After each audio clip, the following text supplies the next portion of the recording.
Oi, eu sou a Cláudia do Portal do Papel e esse é o Portal do Papel, mas hoje a gente veio conversar com uma psicóloga, com a Flora. Tudo bom, Flora? Tudo bem.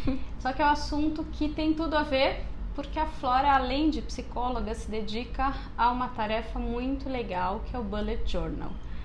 Flora, conta pra gente como que você chegou nesse caminho aí para o Bullet Journal.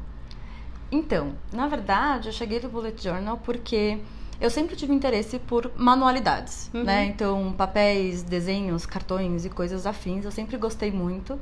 E aí eu ganhei um caderno e eu não tinha o que fazer com esse caderno. E aí eu fui pesquisar, falei, que tipo de coisas que eu posso fazer com um caderno em branco, né? Assim, uma coisa nova ali pra começar. E eu descobri o lettering. E aí, pesquisando sobre lettering, que eu achei super legal, comecei a tentar ver como é que eu podia aprender, eu descobri o Bullet Journal. E aí eu me encantei, porque eu sempre gostei muito de agendas e organização e calendários. E aí eu achei que era uma forma de juntar aquilo que eu já gostava de manualidades, de papel e tudo mais, com um método de organização que é uma coisa que é bem útil pra mim e que eu sempre gostei também. E aí eu descobri o Bullet Journal e comecei a tentar. Isso é muito legal o que a Flora falou, porque a primeira coisa que a gente precisa fazer é falar para muita gente que está vendo o vídeo o que é um Bullet Journal. O nome é super bonito, né? E o Bullet Journal é uma metodologia de organização que tem muito a ver com uma agenda, mas que na verdade ele acha que é uma agenda mais, a gente pode dizer talvez uma agenda mais personalizada, mais feita sob demanda, sei lá, da estrutura dela? Pode ser. Na verdade, a gente costuma falar que o Bullet Journal, ele é uma mistura de várias coisas. Então, ele é uma mistura de uma agenda, com um planner, com um bloco de notas e com um caderno de registros, que pode ser inclusive um diário. Então, ele é uma agenda personalizada, de certa forma, mas ele é mais do que isso, porque ele pode ser tudo que você precisar registrar em mãos. Então, sempre que eu precisar anotar alguma coisa, o Bullet Journal pode servir para mim. E é legal isso, porque quando eu fui procurar para mim aplicativos, por exemplo, no celular que servissem para o que eu espero em termos de organização, eu não achei, porque eu achava justamente ou agenda ou bloco de notas. E aí eu comecei a me virar com os dois e acabei criando, de certa maneira, uma estrutura minha que eu acho que hoje em dia eu posso sim fazer um Bullet Journal que vai estar muito mais adequado para a minha demanda.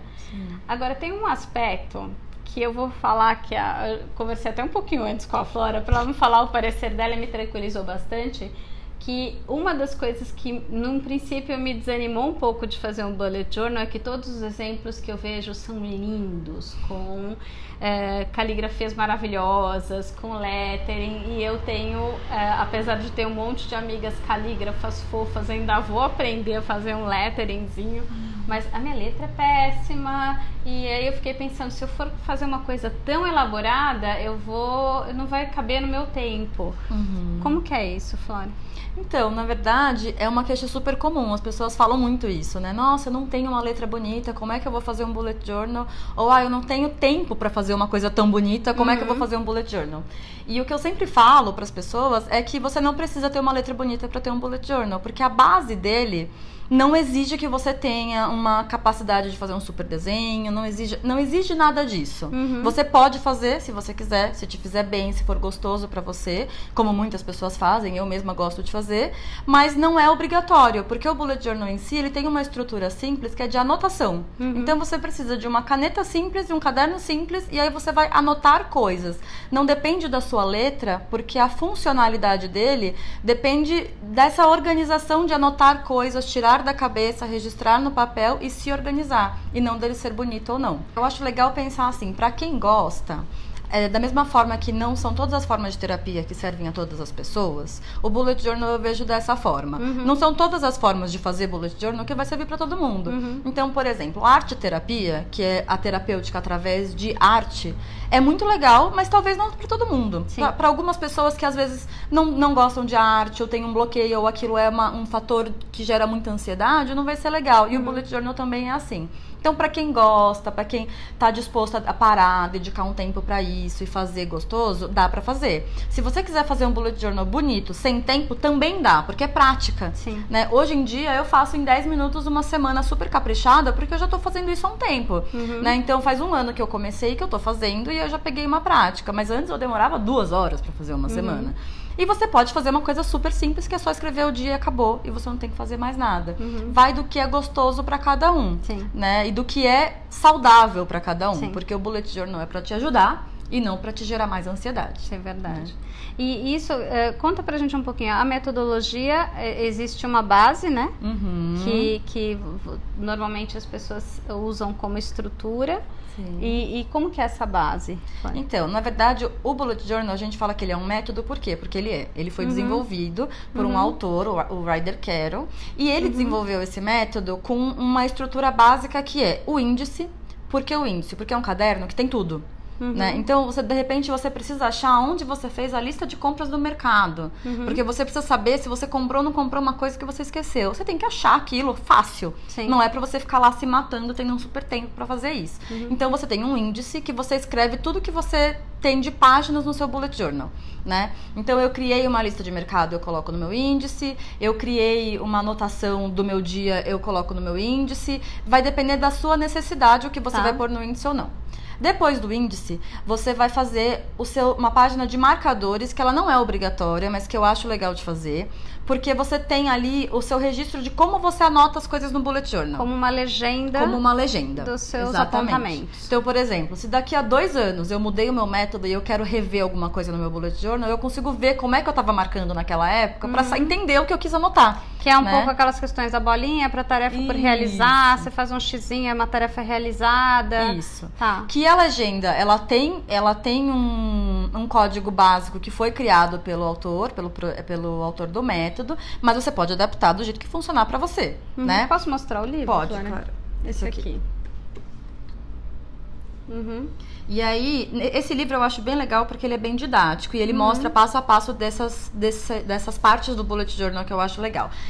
Os marcadores que eu acho importante. Depois dos marcadores, tem uma página que a gente faz que é o registro futuro, né? Que muita gente conhece como Future Log, porque como o Bullet Journal foi traduzido agora só para o Brasil, né? O livro, então as pessoas ainda não conhecem os termos em português. O registro futuro é o seu calendário do ano, ou dos próximos 6 meses, ou do período que fizer sentido para você. Né? Sempre vai ter alguma atividade mais para frente para não ficar perdida. Exatamente. Então, se eu tenho um congresso daqui a 6 meses e eu não posso esquecer, eu vou anotar lá. Por quê? Porque ele não é uma agenda pronta. Então, eu não vou ter como chegar lá no dia daqui a 6 meses e anotar. Porque eu vou ter que fazer esse dia ainda, né? Então, o registro futuro, que é para você anotar os seus compromissos futuros mesmo. Quando chegar no dia daquele compromisso, você vai anotar no dia, né? E o registro mensal, que é uma minimização do registro futuro. Então, é daquele mês. Então, por exemplo, agora a gente está em janeiro. Então, eu fiz o meu registro mensal de janeiro, que é uma página que tem todos os dias do meu mês. E aí eu anoto. Então, no dia 20 eu tenho médico. Mas eu não tô na semana do dia 20 ainda. Então, eu anotei lá que eu tenho médico pra não esquecer. Quando eu chegar na semana do dia 20 ou no dia 20, eu vou anotar naquela atividade. Então, isso é o básico do Bullet Journal. E aí, no método original, é o registro diário. O que a gente vê muito hoje na internet, que é o que eu faço também, é o registro semanal. Né? Que na verdade é uma herança dos planners, da agenda que as pessoas foram adaptando. Isso é uma coisa que, na minha opinião, que eu sempre falo, é que é de gosto pessoal, é do que funciona para cada um. Pra mim também seria mais prático, porque às vezes a ideia de remanejar um compromisso de um dia para o outro dentro da semana é algo que ajuda também, né? É mais fácil. A ideia do registro diário é que você não tenha limitação de espaço. Porque como o Bullet Journal é para você anotar tanto tarefas, quanto eventos, quanto qualquer coisa que vier na sua cabeça. Então, tô me sentindo meio enjoada, hoje eu fiquei meio triste, ou aconteceu uma coisa legal, eu quero registrar. Você não tem que ter limite de espaço. Então, ele fala que você não tem que se sentir limitado pelo espaço do seu caderno. Se você quiser escrever 3 páginas para um dia, você pode. Mas, se você não quiser, você também vai fazer 3 linhas e vai fazer o próximo dia. Mas, para muitas pessoas, é bacana ter a semana, né? Então, tendo a semana já montadinha, você consegue fazer essa coisa de migrar uma tarefa, um evento pro próximo dia. Pra mim isso seria super necessário. Pra mim também. Eu preciso disso, assim, pra mim é o que me ajuda, é o que me organiza. Mas você pode fazer as duas coisas, por exemplo, né? Uma coisa que eu tô fazendo agora, por exemplo, eu faço a minha semana, mas se hoje eu tive um dia que eu tô sentindo necessidade de anotar mais coisas, eu abro uma página nova, faço um dia ali e escrevo e tá tudo bem, né? Mas é muito de cada um. No método original, eu registro diário, mas cada um adapta como quer e o próprio autor fala que é pra ser assim mesmo. E Flora, a respeito, pensando aqui como portal do papel, a gente falou da questão das ferramentas, que não precisa ter a caneta maravilhosa, e também vamos pensar um pouco no caderno em si, que você usa como base para fazer. A gente comentou que pode ser qualquer caderno, a princípio pode ser qualquer caderno, né? Sim. Acho que pensando no formato que vai ser conveniente para você, para o seu espaço físico, para você carregar, mas existe uma recomendação. Essa recomendação vem de onde? Do próprio autor? Sim. Então, essa recomendação, que é o que as pessoas falam que bullet journal tem que ser feito em caderno pontado. Eu falava pontilhado.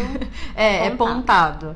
Porque é de pontinhos, né? Então, assim, o que é essa recomendação? O Ryder Carroll, que é o autor, ele usa um caderno pontado e ele recomenda que se use esse caderno, mas ele mesmo fala que qualquer caderno serve. O que eu entendo como essa necessidade do caderno pontado? Ele te orienta. Então, um caderno liso, às vezes você vai escrever e aí sai torto, aí pode incomodar. Pra mim, isso gerou um incômodo quando eu tentei. Então, eu acho bacana, assim, essa coisa do caderno pontado, ele te dá uma liberdade de você fazer o que você quiser no caderno e se organizar sem necessariamente ter linhas ou ter alguma coisa. Agora, você pode fazer um caderno que tem linhas, um caderno pautado? Pode. Você pode fazer um caderno liso? Pode. Você pode fazer um caderno texturizado? Pode. Inclusive, a Flora fazia os próprios cadernos dela. É verdade, eu fazia. Até o ano passado eu fazia os meus próprios cadernos, porque eu queria um caderno do meu jeito e eu inventei meu caderno e deu certo, né? Mas dá pra fazer como quiser. Eu trouxe um pra mostrar só, que é um da VSP, tem formato menor que esse, tem esse aqui que é de 20 centímetros por 15, e que é um caderno também feito já nessa estrutura para bullet journal, pontadinho, tem várias capas legais. Acho que isso é uma possibilidade que hoje em dia já tem também, ferramentas prontas para isso, né? A gente vê alguns exemplos depois acompanhando aí a Flora na mídia social. Conta pra gente qual que é a tua mídia social para as pessoas te acompanharem e aprenderem mais sobre o assunto. Então, hoje em dia, sobre Bullet Journal, eu falo no Instagram, né? Que aí é o @bujoterapia, que é essa ideia mesmo de juntar o Bullet Journal com a parte terapêutica. E aí eu tento mostrar um pouquinho do que eu faço, do que funciona pra mim. E aí, quando funciona pra alguém também, eu tento ensinar, que eu acho bacana. Eu vou colocar no descritivo do vídeo. Eu cheguei na Flora porque o perfil me encantou. Eu achei que as coisas que ela mostra, a maneira de apresentação, muito legais. Então aproveita, segue a gente também no Portal do Papel, vai ter muita novidade sobre o papel ainda. Portal do Papel no Instagram, no Face, e se inscreve no canal do YouTube. Flora, muito obrigada pela tua disponibilidade. Vamos começar o ano já organizadinhos, né? Aproveitar esse momento, né, que a gente fica animado e começar. Obrigada a você, foi muito gostoso, adoro falar sobre isso. Então, é isso aí. Vamos acompanhar, vou tentar fazer o meu, quem sabe onde eu posto uma foto. Obrigada, vai dar certo. Obrigada. Imagina.